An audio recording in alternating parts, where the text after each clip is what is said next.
नमस्कार, हम सीमा मिश्रा मिथिला स्वर सागर महाग सबका स्वागत करै छी। आइ हम एकटा परीक्षण के गीत गावा जा रहल छी। अहाँ सबके नीक लागत तो लाइक, शेयर और सब्सक्राइब अवश्य करे जाओ।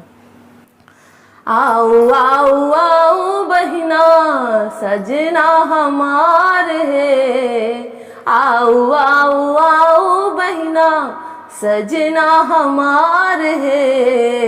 रतन पलंगिया चढ़ी एला दुल्हा चार है, रतन पलंगिया चढ़ी एला दुल्हा चार है।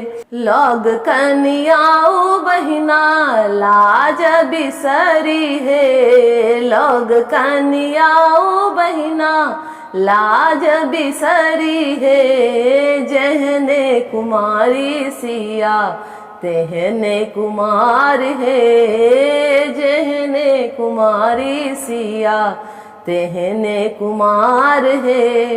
दुल्हा आगुआ थी पाछू बरियात है, दुल्हा आगुआ थी न पाछू बरियात है। सखी सब मंगल गावथी परीक्षण आज है, सखी सब मंगल गावथी परीक्षण आज है। बेर बेर सनेही आके हुईया विचार है, बेर बेर सनेही आके हुईया विचार है। मोरिया के लट हटाए देखू मुहमा उघार है, मोरिया के लट हटाए देखू मुहमा उघार है। आओ आओ आओ बहिना सजना हमार है, आओ आओ आओ बहिना सजना हमार है।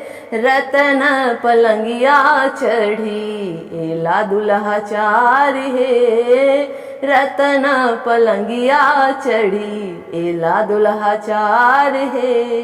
धन्यवाद।